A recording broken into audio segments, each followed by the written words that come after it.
Quando a gente fala de relações tóxicas, a gente já associa diretamente às relações de parceria romântica, né? Namorado, namorada, marido, esposa. E uma das características das relações tóxicas, das relações abusivas, são o fato de que essas pessoas tóxicas e abusivas começam a te colocar para baixo, invalidar suas conquistas, suas emoções, suas necessidades. Elas amplificam suas inseguranças. E aí você vai se sentindo cada vez mais inseguro, insuficiente, inadequado. E nessas horas, você pede o apoio e o reforço positivo para quem? Seus amigos. Mas e quando os amigos estão sendo tóxicos? Eu acho importante a gente falar sobre comportamentos tóxicos na amizade. Eu já quero trazer aqui comportamentos tóxicos e não pessoas tóxicas. Porque assim como na semana passada eu falei sobre narcisismo, se você não viu ou não ouviu, vale ouvir esse conteúdo sobre e aí, se o narcisista for você. A gente falar sobre pessoas tóxicas também me parece taxativo, reducionista e simplista e mantém a gente nessa onda da gente ficar classificando o outro. O que de novo coloca a gente num papel de vítima e a pessoa num papel de algoz, que é bem perigoso, e evita uma reflexão incômoda e necessária de qual é a minha responsabilidade na situação que eu me coloco. Eu tô apontando isso aqui no começo do vídeo porque eu acho importante a gente pensar quais são os papéis e as dinâmicas que a gente repete em diferentes relações que a gente tem. Porque muito se fala, de novo, quando a gente pensa em relação abusiva ou relação tóxica, a gente pensa na parceria romântica, em dependência afetiva. Mas raramente você é dependente afetivo só do seu parceiro ou parceira romântico. Muitas vezes, essa insegurança, a necessidade de reforço positivo, a vontade de agradar o outro para se fazer querida, também acontece no seu grupo de amigas. Também se desloca para o seu ambiente profissional. Também acontecia dentro da sua família. E aí, se você não prestar atenção, você vai estar muito mais suscetível para comportamentos tóxicos em outros contextos. Enquanto você não prestar atenção em quais coisas você está aceitando para manter vínculos de afeto. Então a gente tem que pensar, o que será que eu tenho tolerado e aceitado? O que está me machucando mais do que eu gostaria, só porque eu tô com medo de ficar sozinho? Só porque eu acho que essa pessoa me ama tanto e talvez eu não seja digna de ser amada e eu mesma não me amo assim, então é melhor que eu esteja com essa pessoa? Será que é mesmo? Ou se essa relação tá me machucando, se a postura, o comportamento dessa pessoa tá me machucando, a gente vai precisar conversar sobre isso.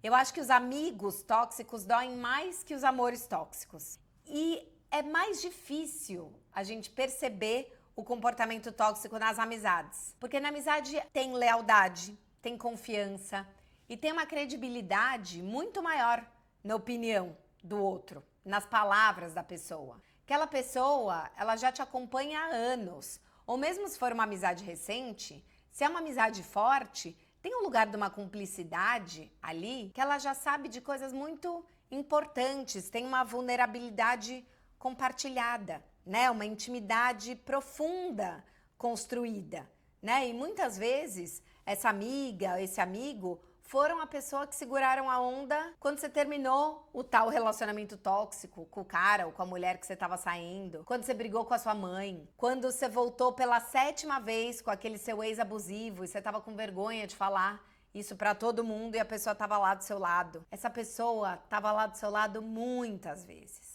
Muitas vezes. E aí, por isso, às vezes, a gente, sem perceber, amplia os direitos dessa pessoa para além dos nossos, para além do respeito, o que muitas vezes pode ser muito perigoso. Sabe aquela sensação de, nossa, essa pessoa me conhece como ninguém? Ela estava ali quando mais ninguém estava.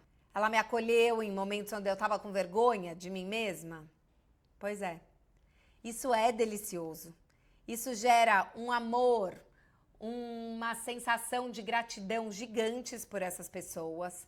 E é óbvio que tudo isso conta muito, mas isso não significa que esse amigo ou essa amiga tem o direito de opinar da forma que quiserem na sua vida. Nem que eles têm o direito de fazer o que eles quiserem e você vai estar lá eternamente em dívida e eternamente grata na cota de amor, assim como você se sentia numa lógica de dependência afetiva quando você estava namorando ou quando você estava tentando sair daquele casamento que te fez tão mal. Eu vejo que perceber um comportamento tóxico na amizade é difícil porque esse seria o último vínculo que você imaginaria sendo tóxico. E é muito difícil trucar a opinião de um amigo mais do que a opinião de um namorado ou familiar.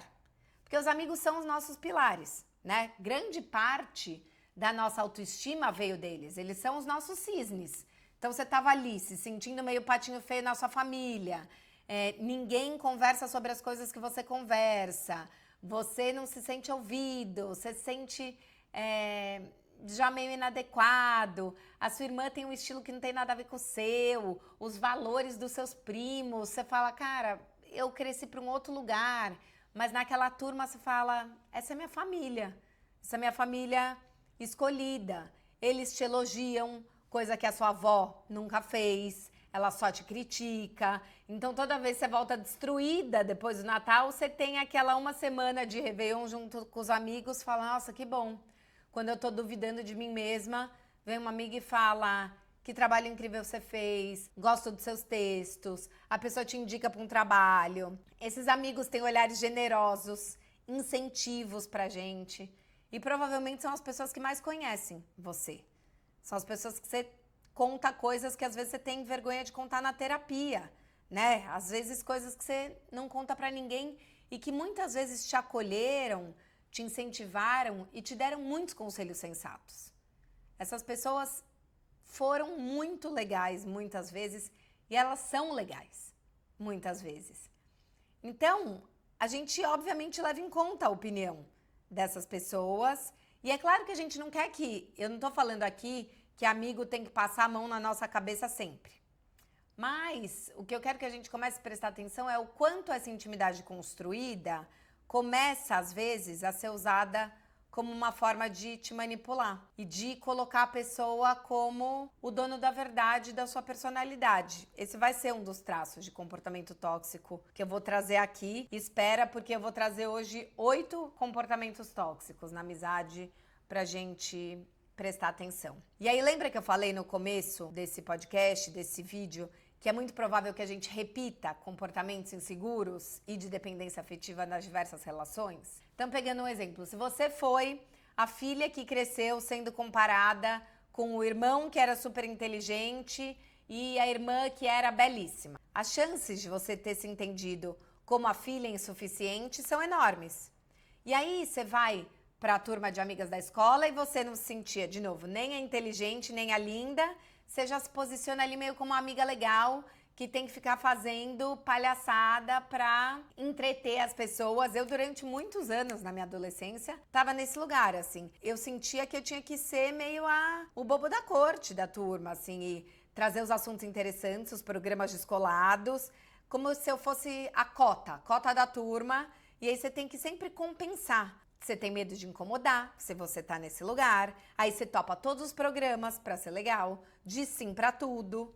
E sem perceber, assim como você tava tentando ser a filha que dava conta de tudo e não dava trabalho, que dava orgulho pra sua família, assim como você era a namorada que dependia do elogio do Pedro Henrique pra se sentir bonita, você segue sendo amiga que precisa agradar as amigas pra se sentir segura. Mais uma dinâmica tóxica, muitas vezes alimentada pela nossa dificuldade de bancar um incômodo, de discordar, de dizer não, de colocar limites.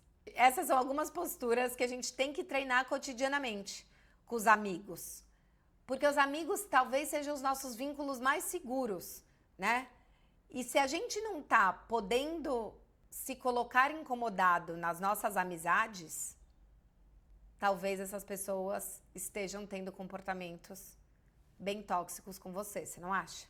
Então vamos lá. Trouxe aqui os 8 traços de comportamentos tóxicos na amizade pra gente prestar atenção. E esses comportamentos podem estar nos nossos amigos e podem estar na gente também, porque pode ser que o tóxico sejamos nós. O primeiro ponto deles é sua história, minha dor. Sabe aquela frase, quando Pedro fala de Paulo, fala mais de Pedro do que de Paulo? Eu vejo muitas vezes que quando as pessoas vão aconselhar alguns amigos e amigas, elas acabam sendo excessivamente fatalistas, dizendo que querem o seu bem, mas na verdade elas estão usando a sua história quase que para elaborar o luto ou para expurgar a raiva de uma história delas. E em tempos de heteropessimismo, de boy sober tem inclusive coluna da CBN. Se você não ouve minha coluna da CBN, tem aqui em todos os players de podcast. CBN, traço Amores Possíveis, dá para você ouvir todas as minhas colunas. Eu entro ao vivo toda segunda de 3 a 3h30. Se você não consegue me ouvir ao vivo no estúdio CBN, fica nos players. Tem uma coluna sobre boy sober. Então, toda essa nhaca acumulada que se tem em relação aos homens, ou mesmo esse movimento dos red pills que odeiam as mulheres, o que a gente faz? A gente entra num modo de doídos venceremos. Então, eu jogo a minha dor e o meu ranço do Cláudio, que foi o cara que eu saí, em cima do Jorge, que é o cara que você tá saindo, que não tem nada a ver com a história do Cláudio.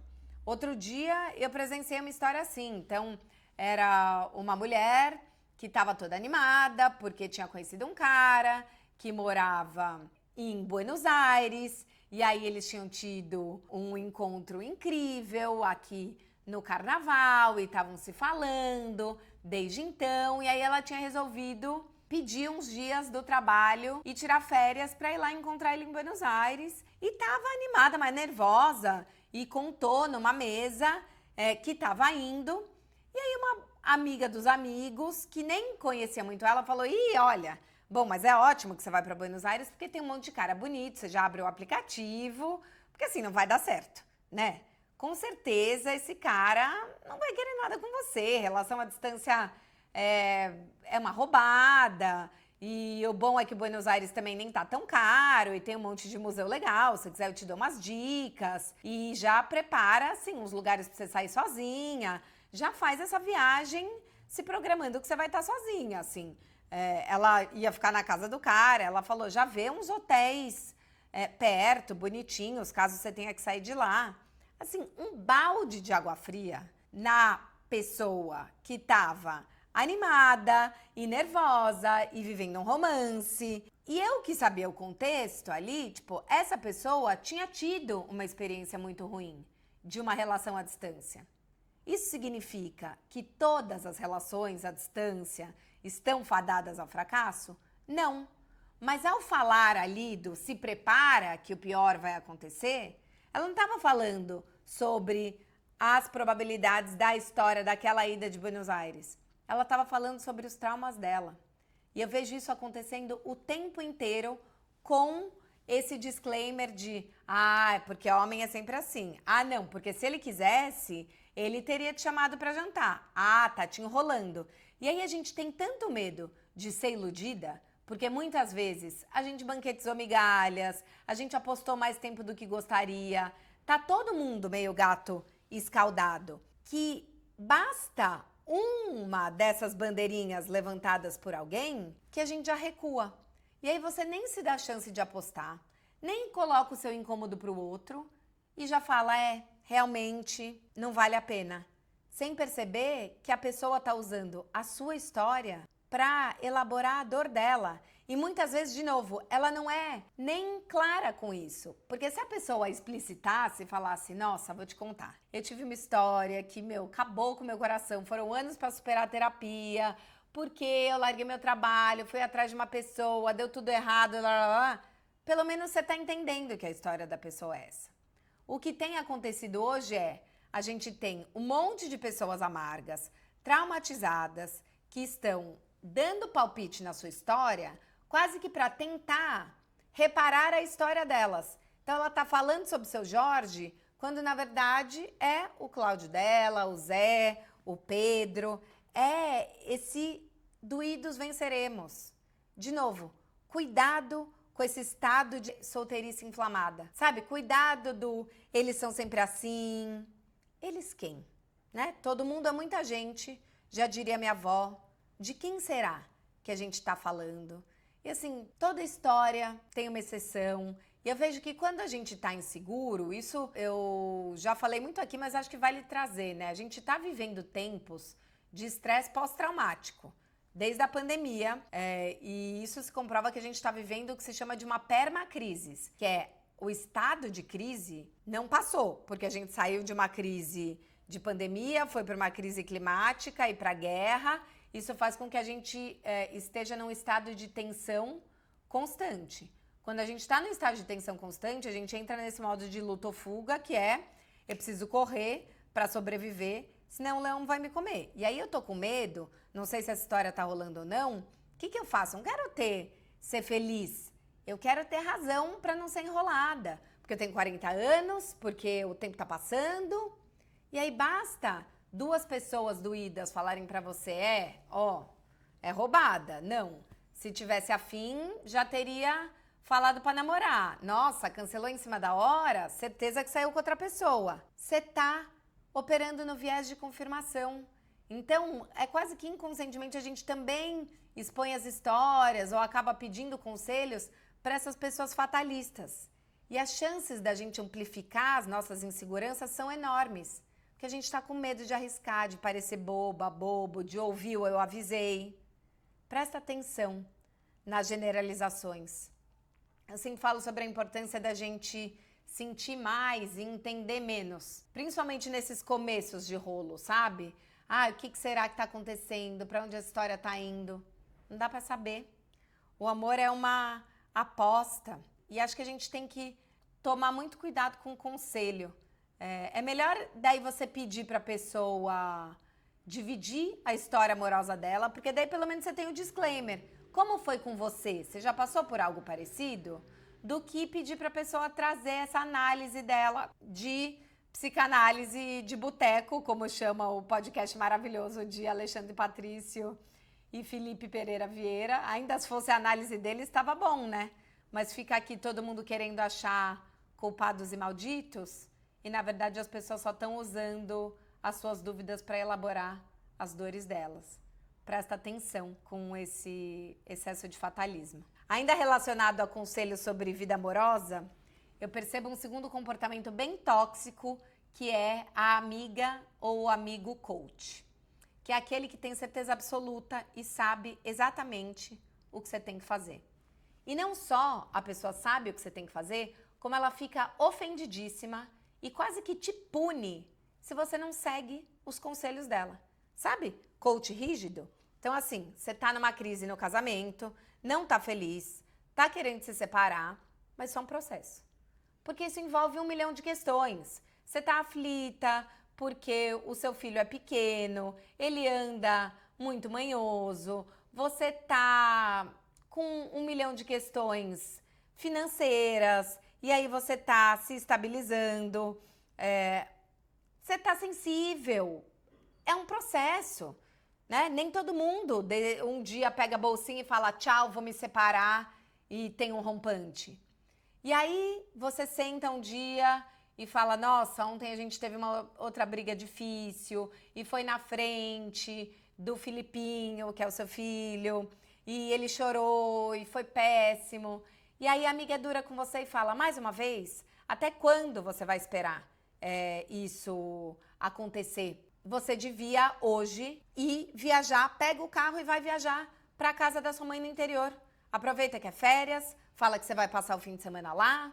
E aí, chega o dia seguinte, a pessoa te liga e fala, onde você tá? E daí você fala, eu tô aqui, o Beto, vamos supor que é o nome do seu marido, e o Filipinho, estamos tomando café na padaria. E a pessoa fala, você não foi na sua mãe, no interior? Eu não acredito. Bom, também, depois, se tiver outra briga hoje, não vai ser de se surpreender. Você não tá conseguindo. É difícil pra você.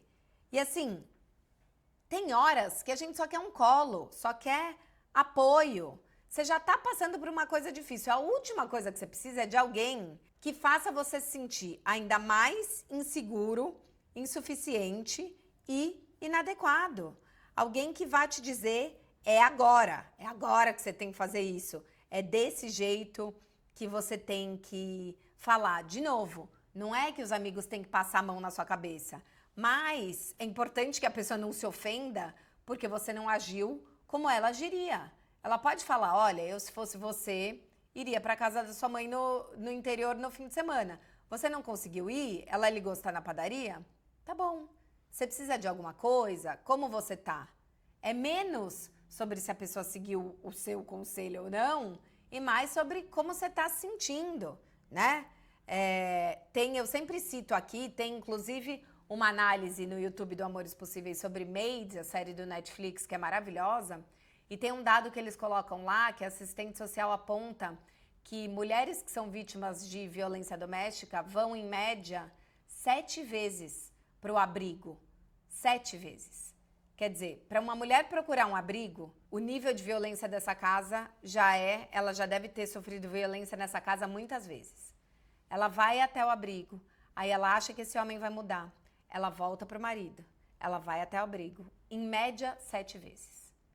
Se você tiver ou for uma amiga coach, dessas que se ofende porque a sua amiga não se separou, porque a sua amiga deu mais uma chance para o namorado abusivo, porque a sua amiga ainda vai almoçar com a mãe que coloca ela para baixo o tempo inteiro porque fica comparando ela com a irmã que casou com um homem rico e já teve 3 filhos e ela ainda não casou. As chances dessa mulher parar de te procurar e ficar ainda mais vulnerável são enormes. Esse amigo coach, ele assume esse lugar de suposto saber que é muito cruel. E aí é um suposto saber que é meio juiz, né? Parece que tudo que você contar vai estar certo ou errado. Não só essa pessoa vai te dizer, vai passar o fim de semana na casa da tua mãe no interior, como vai falar, não devia ter mandado essa mensagem, porque é muito longa. Ou devia ter falado isso pro seu chefe. Ou você foi muito carinhosa, você foi pouco carinhosa. Tá certo, tá errado. E aí, quanto mais insegura você tá, mais você vai querer achar que, né? Às vezes eu falo assim, mas o que eu tenho que fazer? Porque é o que a pessoa faria. Um bom amigo não te desempodera. Não existe certo e errado. Existe o que você tá conseguindo fazer, né? Até porque essas pessoas também não fazem a perfeição. Muito, inclusive, os amigos mais coaches são os amigos mais caóticos, que perdem a linha, que fazem bafão, e a vida deles vai. Porque eles também não ficam se hiperjulgando por isso, né? Eles estão com a vida amorosa rolando, só que como você está numa fase insegura, você começa a ter medo dessa sua fase trevas. Só que como você está nessa fase insegura, você começa a ter medo dessa sua fase trevas não mudar nunca. E aí dentro do coach, não só esses amigos te dizem o que fazer, como eles dirigem ou questionam o seu sentir. Eu vejo que o coach também faz assim, mas você ainda tá irritada com isso? Não acredito que você tá com ciúme porque o seu namorado ainda tem foto da ex. Você tá sofrendo ainda pelo cara que você tava saindo do aplicativo, vocês saíram 3 vezes. Deixa de bobagem, vai. O deixa de bobagem, você é tão bonita, coach motivacional. Você tá exagerando. Bom, não importa. Quem diz, existe uma régua da emoção que vale? Eu sempre falo aqui sobre a importância da gente validar as nossas emoções. Não existe emoção grande ou pequena, emoção certa, emoção errada. A sua dor é a sua dor e tudo bem. É que você tem que lidar na hora. Se você não está aguentando, se você está com ciúmes, se você está chorando há 3 meses, você está chorando há 3 meses. A gente tem que poder pedir ajuda para as pessoas e tem que poder ter um espaço onde a gente seja autorizado a sentir. Não tem certo ou errado no sentir. E validar o seu sentir não é passar a mão na sua cabeça. É perguntar por que você está se sentindo assim? Será que é sobre essa história? Ou será que é sobre as suas dores acumuladas? Como é que eu posso te ajudar? Você quer tomar um vinho? Quer desabafar e falar mal? Quer falar de outra coisa? Se a pessoa já chega cheia de fórmulas e suposto saber, ela tá mais dentro aqui, né, das teorias, do que aqui. Amigo, às vezes, é falar, olha, tô aqui. E os riscos desse comportamento tóxico é você duvidar de você. Porque se você não estiver muito centrado, você começa a duvidar ainda mais de si mesmo, né? Porque como é uma pessoa que você leva muito em consideração, você começa a pensar, será que eu tô exagerando? Será que eu não devia sofrer? Não! Curta a sua fossa, valide os seus sentimentos e se permita pedir colo. E aí, ainda dentro dos comportamentos tóxicos sobre a sua vida amorosa, o terceiro comportamento tóxico é o modo acariação, onde foi que você errou. Porque sempre tem esse lugar da acariação, né, que a pessoa fala assim, ao invés dela simplesmente falar, ai, que saco, que droga que esse namoro terminou, putz, que pena que você parou de sair com fulano de tal, vem um... Por quê, hein? Vamos ver onde foi que você errou.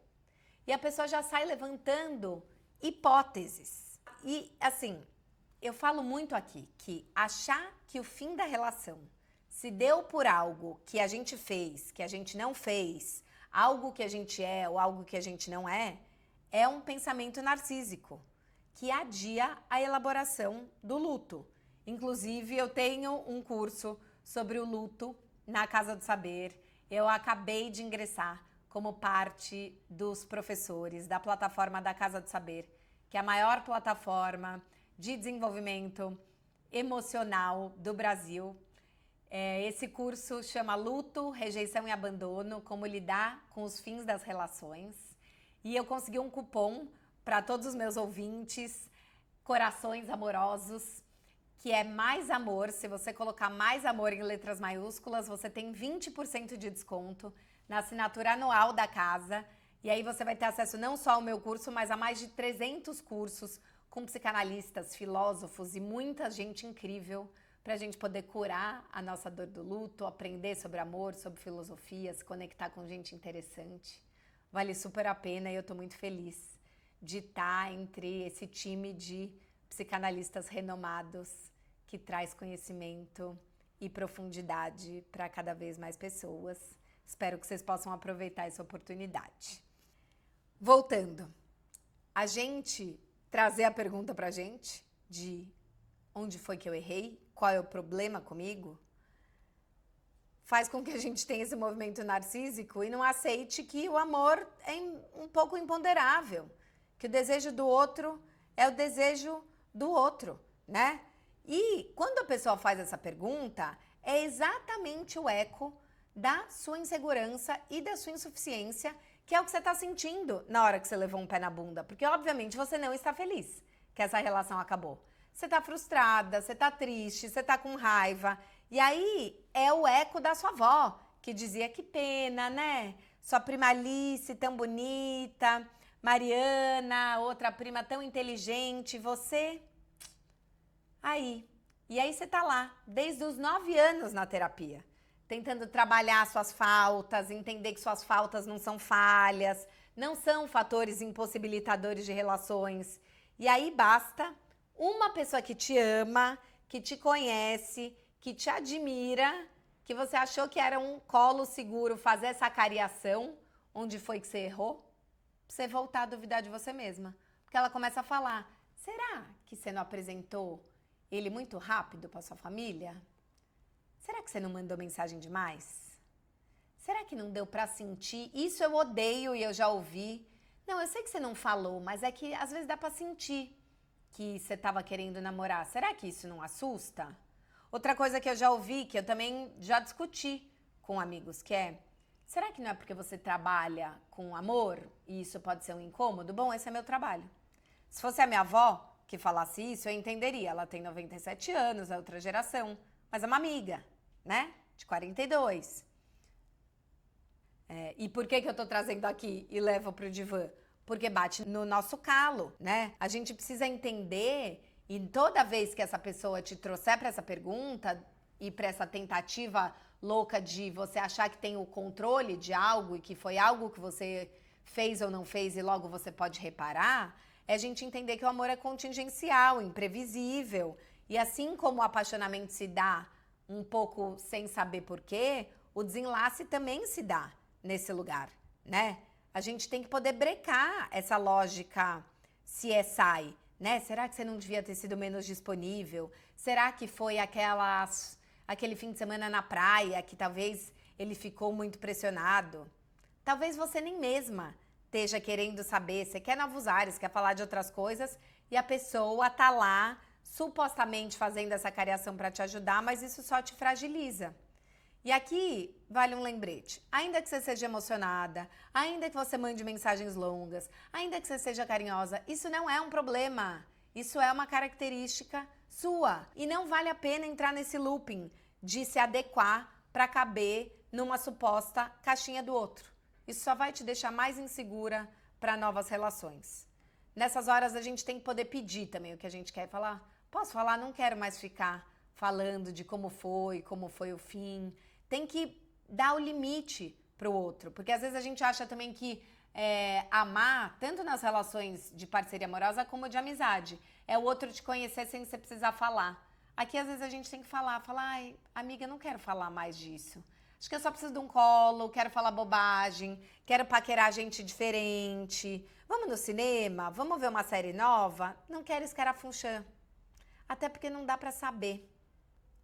E aí, trazendo comportamentos tóxicos que tem a ver com a relação de amizade de vocês dois ou vocês duas, o quarto comportamento muito presente em algumas amizades é a via de mão única. Sabe aquela pessoa que fala pra você, nossa, você me entende como ninguém. Obrigada por me ouvir, por me acolher. E você vai lá, cuida dos perrengues da pessoa com tudo. Os perrengues com a família, com a amante, com a crise existencial, você é o próprio muro das lamentações dessa sua amiga ou do seu amigo. Em algum lugar, você gosta disso, porque você se sente amado, você se sente escolhido, você pensa, cara, vulnerabilidade compartilhada aqui. Sem perceber que não tá rolando muito compartilhamento. Porque falta tanto o compartilhamento do bom, que aqui por enquanto é só desgraça, e falta o espaço para você compartilhar. Porque se você não prestar atenção, né? Não, porque se você prestar atenção, vocês são super próximos mesmo. Mas essa proximidade fica aí próxima, grudadinha, quando? Quando a pessoa tá mal, quando ela tá em crise, quando ela precisa de ajuda, quando ela precisa desabafar, quando ela precisa de uma indicação do trabalho, quando ela terminou o namoro, quando alguma coisa tá errada, quando ela brigou com o pai, com o irmão. Mas e quando você precisa da pessoa? Quando você tá precisando desabafar? Aí quando você que precisa do SOS, a pessoa tá tão enrolada com o pai, com o irmão, com o amante, sempre tem uma desculpa. E como você ouve todas essas confusões da pessoa, a pessoa sabe, né? Não, você sabe, né? Que eu tô nessa fase confusa. E como você é uma das únicas confidentes da pessoa, você entende o caos. Quase que você já se desculpa de pedir ajuda pra pessoa. E você tá lá, sempre disponibilizando tempo para essa pessoa e nunca recebendo esse colo, essa atenção, esse afeto. Tá todo mundo sem tempo. Tá todo mundo com problema. Tá todo mundo enrolado. Parar meia hora para um café, telefonar enquanto você tá no trânsito e ter uma conversa, não custa nada.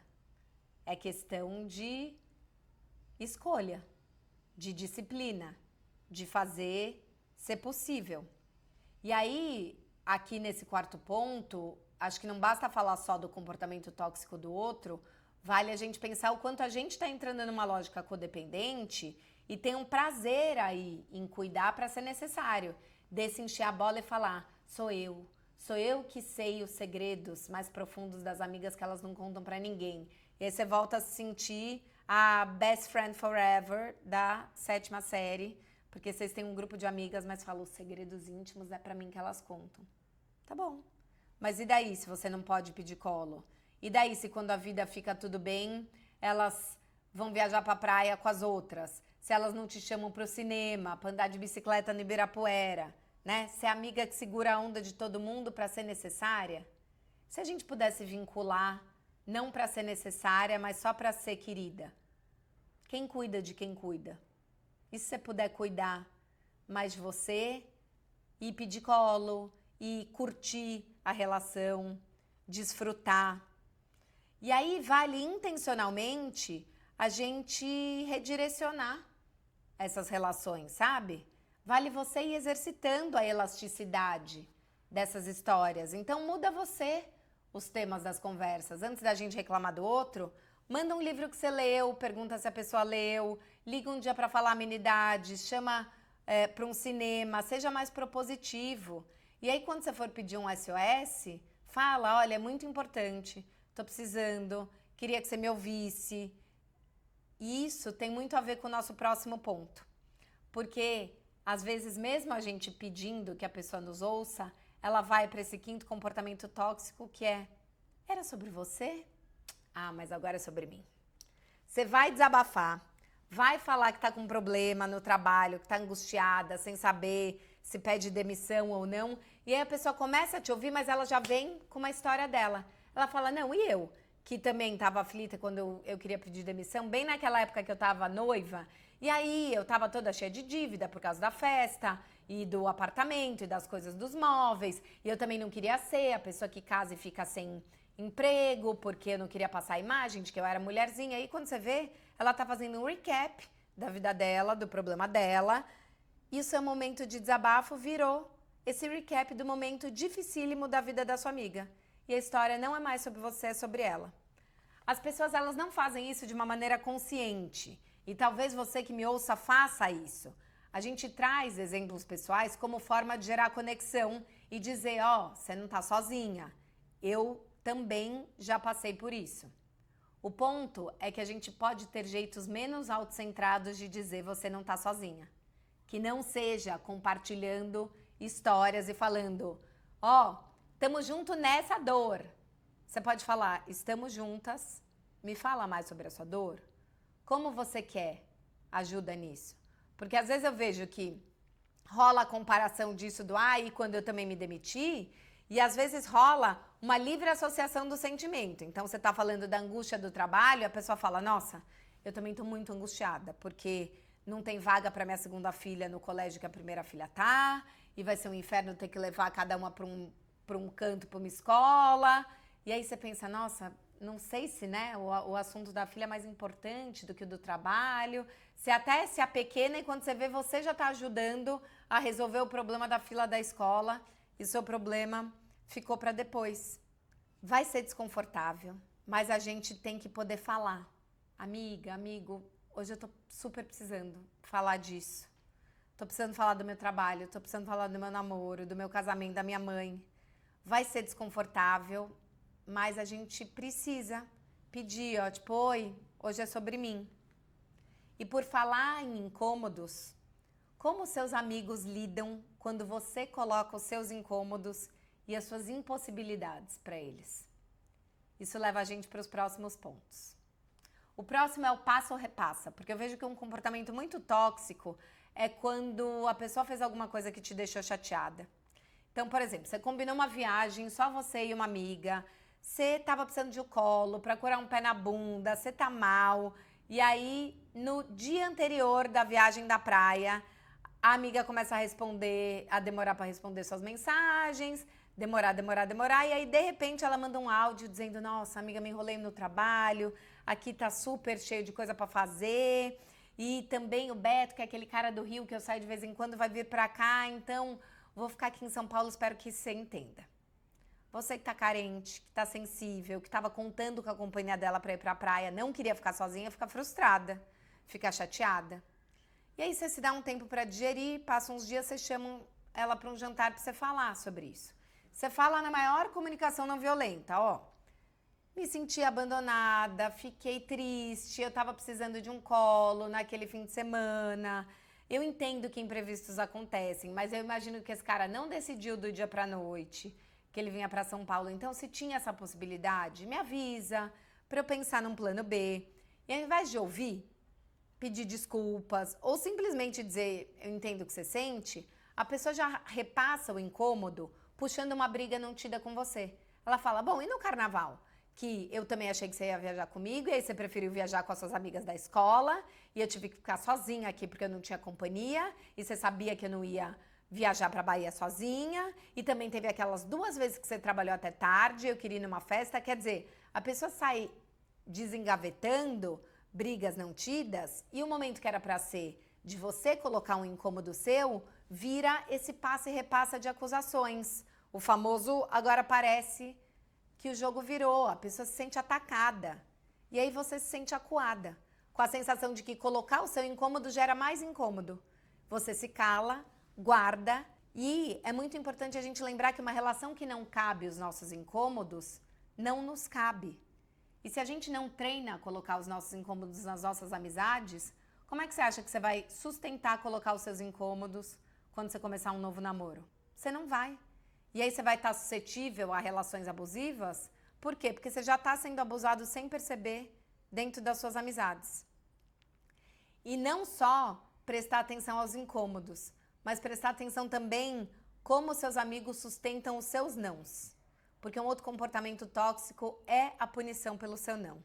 Isso é um comportamento muito comum nos relacionamentos românticos e eu vejo que nas amizades também. Porque todo mundo tem uma fase mais grudada, né? Com uma amiga ou com uma turma de amigas, que vocês estão na pura sintonia. Então, é jantar toda semana, aí vocês vão na yoga juntas, aí vão beber na terça-feira, aí vão viajar, aí juntam dinheiro em dólar para as férias em dólar. Até que um dia você diz não. Não, esse fim de semana não vou viajar. Não, não tô a fim de sair. Não tô com vontade. Não, hoje eu não posso. Só não. Sem justificativas, que já é um ganho enorme. E aí, voltando para os padrões de infância, se você tem a tal síndrome da boazinha, do bom moço, e se acostumou a dizer sim para tudo, e era amiga que topava todos os programas, que estava sempre pronta, dizer não dá um medo gigante, porque parece que você vai quebrar a relação. E essas pessoas sabem disso e fazem chantagem emocional com você. E começam a fazer violência psicológica. Não, tudo bem. Você não quer? Ah, bom, paciência, né? Não dá pra contar com as pessoas. E aí vem uma espécie de acerto de contas, né? Porque esse comportamento tóxico vem quase que com um caderninho, onde a pessoa vai anotando tudo pra esfregar na sua cara. Assim, não, porque você não quer vir hoje? É, porque em maio eu saí naquelas 2 festas que você queria ir, eu não ia. E nas férias passadas a gente foi pro lugar que você queria conhecer e eu já tinha ido. Quer dizer, você já tá num débito com a pessoa e você fala, nossa, mas eu achei que você tinha feito essas coisas porque você gostava também. É, não, mas é que a amizade é uma troca, mas se você não quer, quer dizer, você nunca pode falar não. E aí essas pessoas às vezes começam a operar na vingança também. Então chamam toda a sua turma de amigas pro bar na próxima semana e não te chama e fala, ai, eu esqueci. E fica numa ameaça. Bom, quando eu desisto, eu tive uma amiga assim na adolescência, que ela falava, não, tudo bem, a hora que eu comecei a falar não, porque a gente foi pra faculdade e tinha grupos de amigos daí diferentes, né? E às vezes eu queria sair com minha turma de amigos novos. Ela falava, ah, tá bom, quando eu desisto de uma amiga é pra sempre, viu? E eu morria de medo, porque eu amava aquela amiga. E eu precisei de muitos anos na terapia para perceber que ela era tão tóxica quanto o meu namorado tóxico. E a gente não terminou essa amizade, mas a gente teve que reconstruir ela. Porque enquanto eu fiquei com medo de que todo o meu não ia ser uma quebra, eu não conseguia falar não. E aí, trazendo o último motivo, o 8º motivo, que eu acho que é o super trunfo do comportamento tóxico da amizade, é eu te conheço, eu sei quem você é. Essa pessoa usa uma dor e uma vulnerabilidade sua para te machucar e para fazer você duvidar de você, porque como ela te conhece mais do que você mesma, ela joga você para baixo com comparações desleais de situações que mexem com você e te machucam. Então a pessoa vira para você e fala, não, tudo bem, você tá tão centrada no seu trabalho que você passa por cima de tudo mesmo, né? Assim como você destruiu o seu namoro de 4 anos com o Beto. Você sabe que pra você foi uma questão da terapia. Será que meu namoro acabou porque eu trabalhava demais? E aí bastou você cancelar uma viagem em cima da hora com ela porque você ia trabalhar, que ela solta o super trunfo do Beto. Ela não podia só ter falado, cara, fiquei muito chateada, ou fiquei irritadíssima, ou nunca mais cancele uma viagem em cima da hora. Não, ela vai na sua dor. Ou vira e fala, bom, bem que a sua irmã diz que é impossível conviver com você, que você é teimosa e que ninguém te aguenta muito tempo. E aí, isso volta, porque ela sabe que você tem uma briga doida com a sua irmã, que você tá há 3 anos sem falar com ela, e você começa a ficar morrendo de medo de ter quebras profundas com as pessoas. Presta atenção, porque a gente fala dessas dores, a gente fala das coisas que a gente duvida da gente, de coisas que a gente não tá elaborando na terapia. E essa pessoa usa exatamente a ferida que ainda tá aberta para escarafunchar.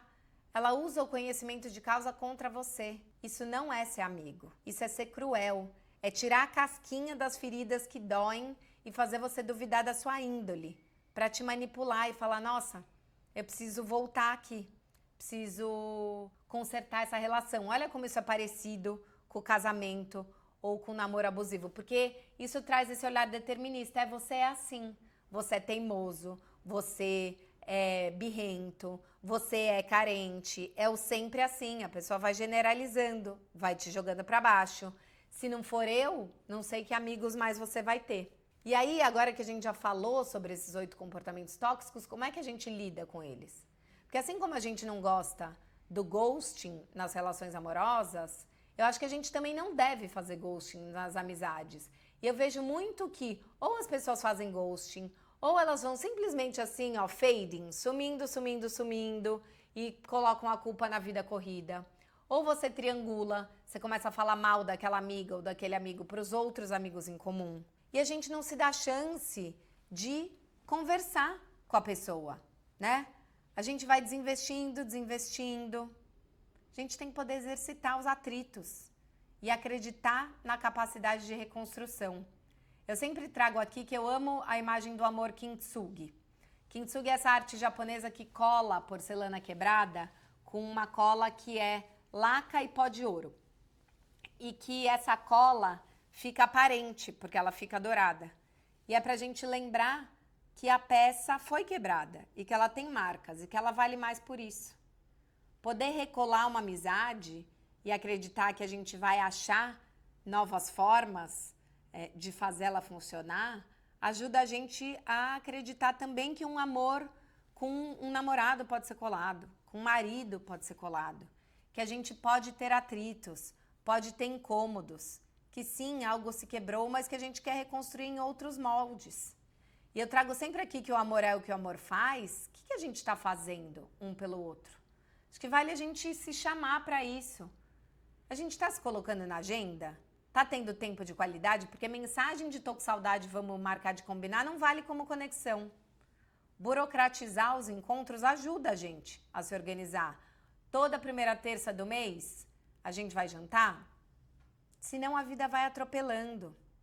E eu acho que vale muito a pena a gente colocar os incômodos nessa lógica da comunicação não violenta. Começa falando como você se sente. Tem aqui um podcast, um episódio só sobre como ter conversas difíceis. Acho que termina esse, vale ouvir o como ter conversas difíceis. Coloca a sua intenção. Eu quero que a gente se reaproxime, que a gente volte a ser mais companheira, que a gente reaprofunde a relação. E aí põe como você se sente. Eu me sinto acuada, tô me sentindo sozinha, tô triste. Traz um fato específico e pontual. Não importa que tiveram muitas coisas nos anos da amizade. Evita a livre associação. Um fato. Aquela viagem da semana passada. O jantar de quinta-feira. Não presume que a pessoa fez isso para te atacar, porque ela é assim. E faz um pedido claro e objetivo. Queria que você pudesse me ouvir de vez em quando. Prefiro que você não fique perguntando por que a história acabou, porque isso me machuca. Não quero mais que você conte que viu o meu ex-marido nos lugares. Prefiro não saber dele. Todo mundo erra. Todo mundo tem dias ruins. Todo mundo dá conselho errado. Todo mundo tem momentos egoístas. Senta. Se propõe a conversar, a colocar seus incômodos. Dê a chance para vocês reconstruírem o vínculo. E pratique o amor. O amor se pratica e essa prática de reconstrução vai ecoar em todas as suas relações. As amizades são o espaço mais bonito para a gente praticar esse apego seguro. Num vínculo que ama a gente por quem a gente é e não apesar de quem a gente é. E aí vale a gente poder colocar não só os incômodos como os limites. Ó, hoje eu posso dar isso. Tô viajando pra caramba. Eu tenho uma amiga que tá assim, morando em 3 cidades. Ela fala, gente, é isso que eu posso dar, mas eu amo vocês. Só de verbalizar os limites ela fica menos angustiada. Colocar as discordâncias. Eu te amo, mas eu não concordo com você nesse ponto e tá tudo bem. Ou tô precisando me afastar desse tipo de dinâmica. Que a gente comece a poder autorizar a pedir também. Queria que você fizesse isso por mim. De novo, Vamos parar de achar que quem conhece a gente sabe o que tem que fazer sem a gente pedir. Exercitar pedir com as amigas e com os amigos vai ajudar para todas as relações. Treine os nãos, puxe outros assuntos, coloque limites com amor e pense que os amores das amizades também são amores caleidoscópios. As relações vão mudar e isso pode ser lindo. E por último, pense em constelações afetivas. São redes de afeto e não pontos. Eu ouvi isso da Laura Pires e eu acho lindo. Não cobra uma reciprocidade absoluta. A gente ter turmas diferentes ajuda a gente também a se exercitar em outros lugares. Então, muitas vezes, ter novos ciclos de amigos ajuda a gente a ter outros papéis e exercitar esses outros papéis nesses ciclos novos traz a gente mais arejado para os ciclos antigos. E aí você deixa de se ver como a amiga engraçada, a amiga legal, a que ficou para trás.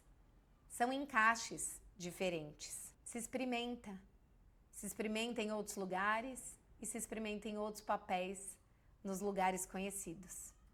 Eu falo no luto que elaborar não é esquecer, é ressignificar, que a gente possa também ressignificar as amizades. A gente não precisa descartar. Dá para reciclar, conversar e ajustar as rotas.